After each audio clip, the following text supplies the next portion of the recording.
All right, ladies and gentlemen, Fabs in the house, and welcome back to the channel.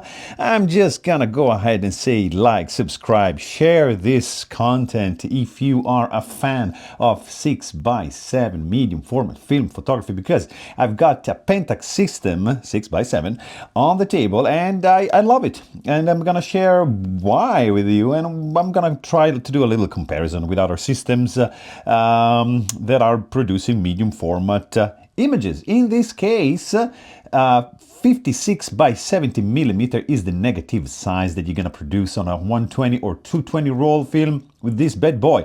The Mark II features an electronically controlled horizontal cloth focal plane shutter with manual speeds from 1 second to 1,000 of a second. Plus has bulb and, time exposure modes. Flash sync is limited, to a 30th of a second, unless you buy some leaf shutter lenses, mainly due to large shutter curtain. But, it uses a dual bayonet lens mount with inner and outer contact to support both standards and heavy telephoto lenses, heavier than this bad boy. The camera accepts interchangeable finders, including TTL metered prism, like this guy, plain pentaprism, waist level finders. The film advance lever cocks the shutter advance the film. Pressure plate system keeps film flat for maximum sharpness across the frame. If you have no meter installed in the body itself, exposure control comes through the optional TTL prism, like this case, or just use an external meter. The Mark II is very rugged metal construction, very heavy duty mirror assembly. When it clicks, it just shakes the camera. So it's heavily built. And here I have a bunch of lenses like this guy. This is a 55 by 100 millimeter f4.5 zoom lens. SMC Pentax. This is one of the only zoom lenses in the 6x7 system. There is a 100 to 180, I believe, and it's covers wide through short telephoto focal length. Maximum aperture is 4.5 throughout the zoom range. Optical performance across the zoom range is exceptionally high for medium format, and this rivals many prime lenses in sharpness. So SMC means that it's multi-coated, and also it has this pretty interesting opening right over here. So if you're using variable ND or polarizer, you can just use it without the need of removing the lens hood. So it's a pretty clever construction for sure. Heavily built gear all across the lineup. You will see just incredibly good build quality. This is the legendary Pentax 105. This is the 105 2.4 SMC Pentax 6.7 classic standard lens. It offers a fast 2.4 maximum aperture, enabling shallow depth of field and strong subject isolation on a 6x7 film. Multi-coated glass, central sharpness is extremely high. Step down delivers pretty uniform performance edge to edge. This lens defines the rendering character of the system. Smooth bokeh, rich tonality. I even have this handle, which is very useful to fine focus. This is a focus lever, quick focus lever, that in combination with the handle on the body, it just lets me use my fingertips while I'm holding the heavy body with my left hand. Sorry. So really cool lens indeed. Next up, I have a 135 f4 macro.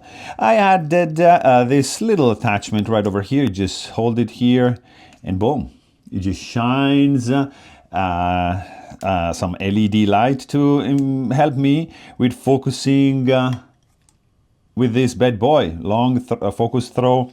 As you can see, this focus is closer than typical telephoto lenses, delivering macro capability without any accessories needed. The optical design maintains very, very high resolution at all focus distances.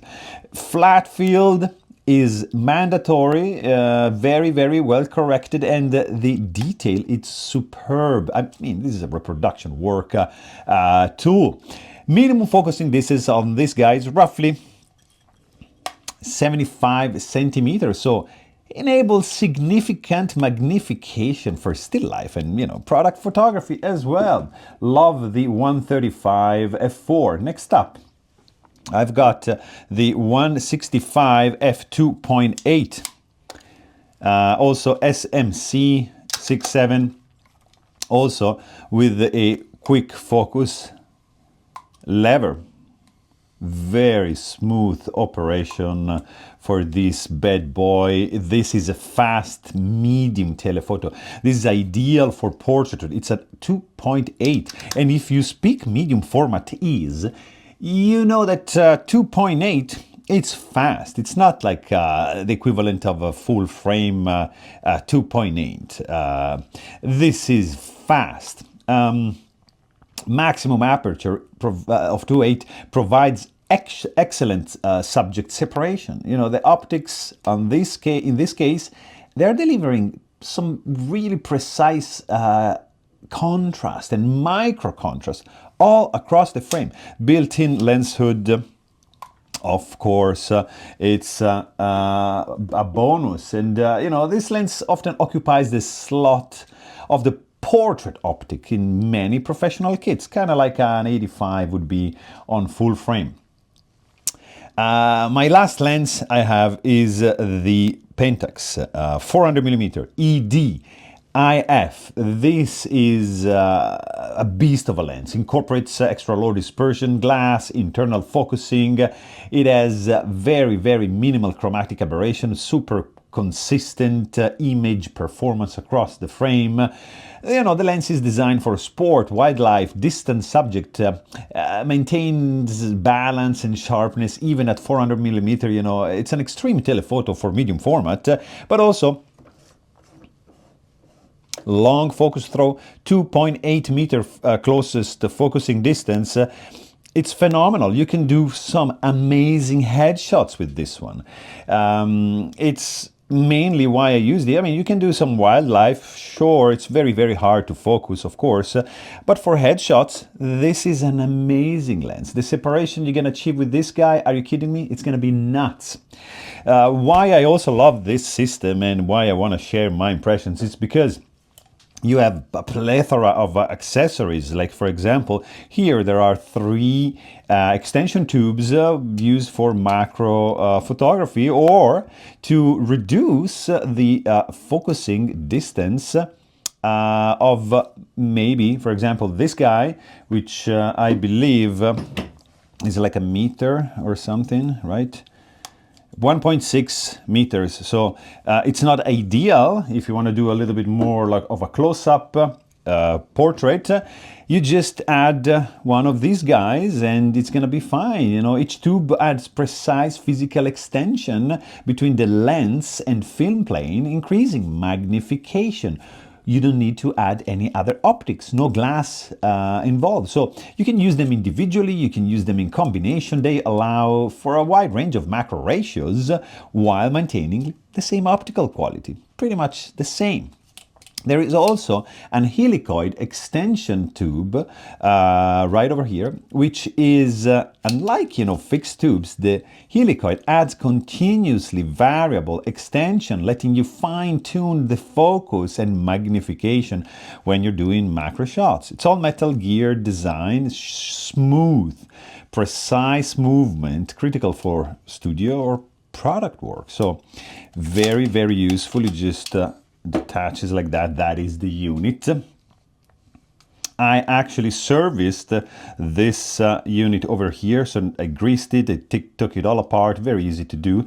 And in the front you have a 6.7 reverse adapter ring. You just push this thing. That's actually the helicoid focusing unit. This is a reverse adapter, so you can mount on the camera any lens with a 67mm front filter thread in a reversed position, or even on a focusing helicoid if you want to maintain some focusing ability. So this combo here transform like this one in even more versatile macro lenses. So that is a pretty cool thing to have in a system. There's also teleconverters. I've got the 1.4. This is specifically designed for these kind of lenses, like you can see the matching color. Rear converter 1.4 times. I just want to check this out. Check the amount of glass going on a converter like this. This is one of the best combos you can find for a tele, because it doesn't really deteriorate the quality of the lens. That's specifically designed. This is going to become like a 560mm, very, very corrected.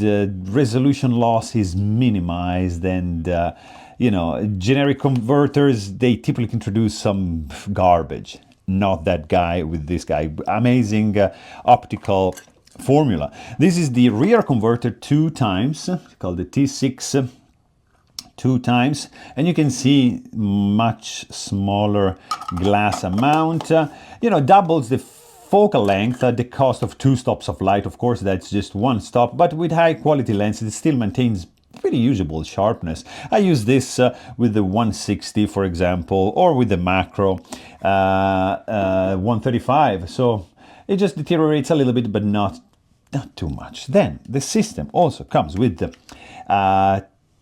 this is the AF540FGZ TTL flash unit.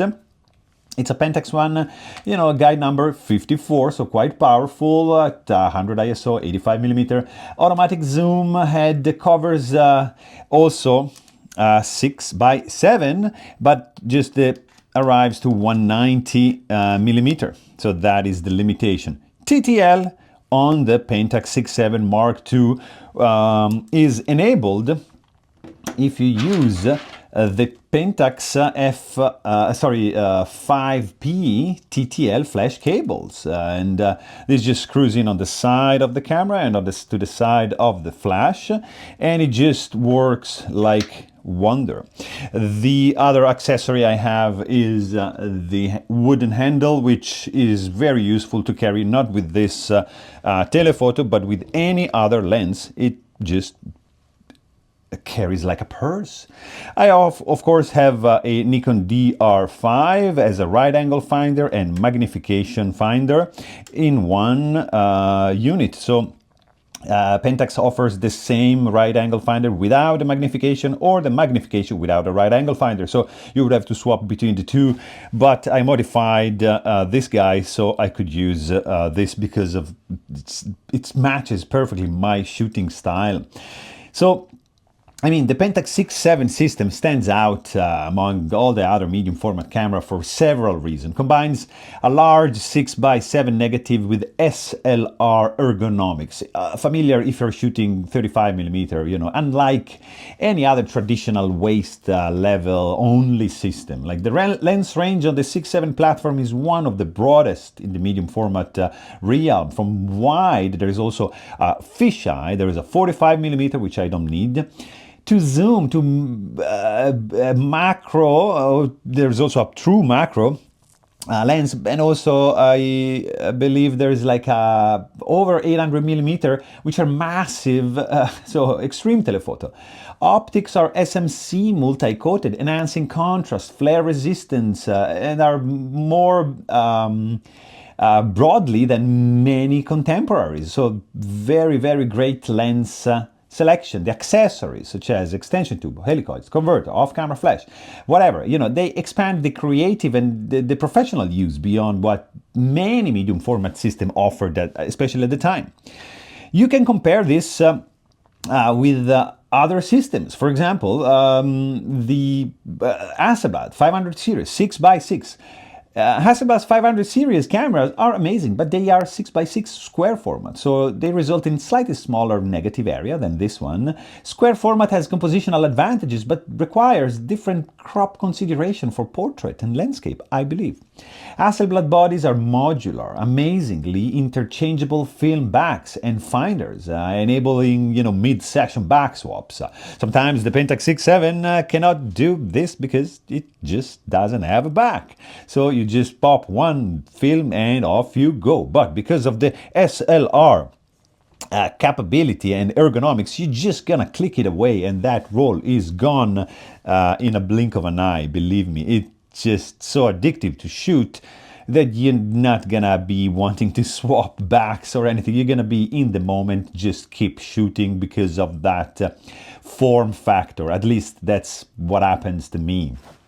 Hasselblad waist level and prism finder are known to be having very bright viewing and precision focus, especially with Zeiss optics, but Pentax 6.7 uses an oversized sorry, 35mm style prism and focusing screen, which many shooters find more intuitive and direct for handheld work. Not with this bad boy, but with any other of those lenses, 100% you can do this, you can shoot this handheld.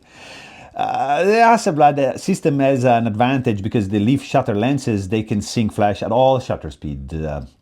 And that's a technical advantage for field flash and studio work over this guy, because focal plane cloth shutter limits the flash sync to about 1/30 of a second, which is slower and restricts flash use outdoors. So that you have to keep in mind, unless, again, as I said, you buy leaf shutter lens, LS lenses. There are a couple, a little bit more expensive, but you know, the Hasselblad will win, you know, hands down, because of the nature of the lenses. But you know, there's less ergonomic, so it really depends on the style that you shoot with. Against Mamiya RB67 or RZ67, those systems, they also allow for interchangeable film backs. They include specialized back, Polaroid, for example. They have rotating back for portrait orientation in the hand. Pentax 6.7 uses a fixed back, as I said, so there's no mid-roll back swap. It's a limitation for shooters who need to do rapid film changes, but Mamiya RB67 uses a fully mechanical shutter, so it doesn't require batteries to operate. This one 100% is electromechanical focal plane shutter, so 100% needs battery to be operated. RZ67 uses a leaf shutter lens, again, syncs at all speeds, huge advantage in flash work. Size and weight, you know, RB and RZ bodies are typically larger and heavier than this guy, so it's more cumbersome for field shooting and hand-holding, sorry. Hand-holding the Pentax 6.7 is a breeze, mimics a 35mm SLR shutter film advanced aperture placement, which many photographers, you know, will find much more intuitive than the bellows focusing on the Mamiyas. So Mamiya excels with modular backs and leaf shutter flexibility, but Pentax wins for ergonomics and simplicity of using the handheld shooting. This is what I want to be stressing. Again, for example, the Bronica GS1 is another 6.7 system with interchangeable back, leaf shutter system, flash sync at all speed, blah, blah, blah. But again, you know, you get modular flexibility, flash control, but Pentax broader lens ecosystem and SLR handling still makes it more versatile for many shooters. I am one of them.